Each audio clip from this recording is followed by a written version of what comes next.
NCRB की report के according 2020 में 64,000 इंडियन यूथ ने, जिनकी एज 30 ईयर से कम है, उन्होंने सुसाइड करके अपनी जान गंवाई थी।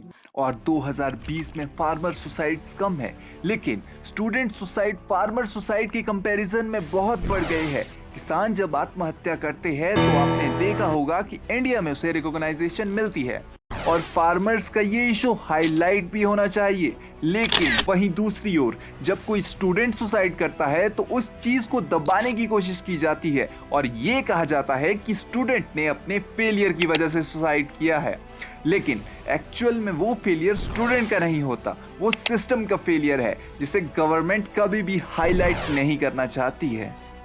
मैं आपको एक रियल लाइफ इंसिडेंट बताता हूँ, जिसमें 17 साल की एक लड़की ने 2016 में आईआईटी जेईई एंट्रेंस एग्जाम को क्रैक किया, लेकिन इस एग्जाम को निकालने के बाद ही उसने सुसाइड कर लिया। यहाँ पर तो लड़की फेल भी नहीं हुई, लेकिन फिर भी सुसाइड कर लिया। तो हमेशा सुसाइड का कारण फेलियर्स नहीं होते हैं। उसके 5 पेज के सुसाइड नोट पर यह बात साफ लिखी थी कि वो कभी साइंस पढ़ना ही नहीं चाहती थी और ना ही वो इंजीनियर बनना चाहती थी। तो आखिरकार उस जैसे बच्चे क्यों सुसाइड करते हैं? क्या वो जो पढ़ना चाहते हैं वो पढ़ नहीं पाते हैं, या कहीं ना कहीं हमारे सिस्टम में कुछ डिफॉल्ट है, और या फिर पेरेंटिंग अपब्रिंगिंग सही से नहीं हो रही है? तो चलिए इस मेजर इशू को आज हाईलाइट करते हैं। तो सबसे पहले बात एजुकेशन सिस्टम की करते हैं। इंडिया में थियोरेटिकल लर्निंग को इम्पोर्टेंस दी जाती है। जैसे बुक्स में लिखा हुआ है, बच्चों को same as it is paper में कॉपी करना पड़ता है।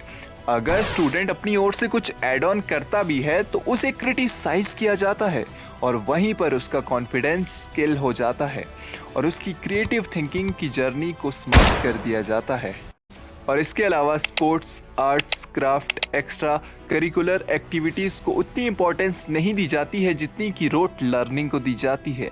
और एक चीज़ स्कूल में आप सभी ने एक्सपीरियंस की होगी कि खेलने के लिए एक स्पोर्ट्स पीरियड दिया जाता था, जिसकी एक्साइटमेंट उन 8 रेगुलर पीरियड्स के कंपैरिजन में बहुत ज़्यादा होती थी।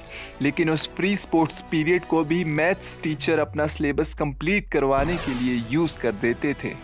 अगर हम इंडियन एजुकेशन सिस्टम को यूएस के एजुकेशन सिस्टम से कंपेयर करें तो यूएस में एक टीचर केवल 30 बच्चों की क्लास को ही पढ़ा सकते हैं। वहाँ पर टीचर और स्टूडेंट का एक रेशो डिफाइन होता है।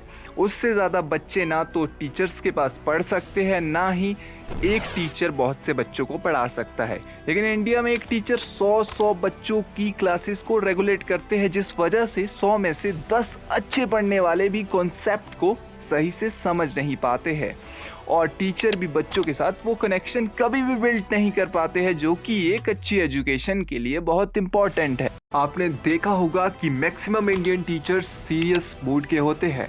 वो क्लासेस में आते हैं, पढ़ाते हैं और चले जाते हैं। वो बच्चों के साथ उनके इंटरेस्ट की बातें तो कभी करते ही नहीं है, जिस वजह से बच्चों को पढ़ना बोरिंग लगने लग जाता है। मैं यहाँ अपना एक्सपीरियंस बताता हूँ। जब हम +2 में थे तो हमारे पास एक इंग्लिश के सर आए। सेशन ख़त्म होने वाला था तो और आप मानोगे नहीं कि बैक बेंचर्स भी उनके पास पढ़कर आते थे, क्योंकि उन्होंने फन वे में एजुकेशन डिलीवर की। वो स्टोरी सुनाते सुनाते टॉपिक कवर कर देते थे, जो कि सबको समझ भी आ जाता था और हम लोग भी उनके साथ बिल्कुल कंफर्टेबल हो गए थे।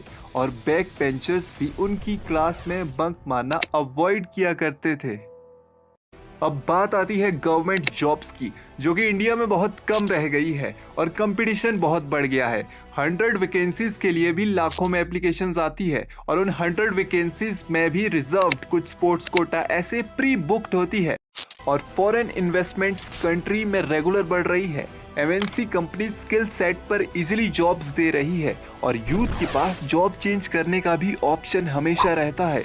प्राइवेट सेक्टर में काम के अकॉर्डिंग पैसे मिलते हैं, इसीलिए सभी अपने आप को बेहतर करने में लगे रहते हैं, जिस वजह से पर्सनल ग्रोथ भी होती है। और इंडिया का जो यूथ है इसी कारण प्राइवेट सेक्टर की तरफ ज़्यादा जा रहा है, क्योंकि गवर्नमेंट सेक्टर से यूथ कम्प्लीटली फ्रस्ट्रेटेड है।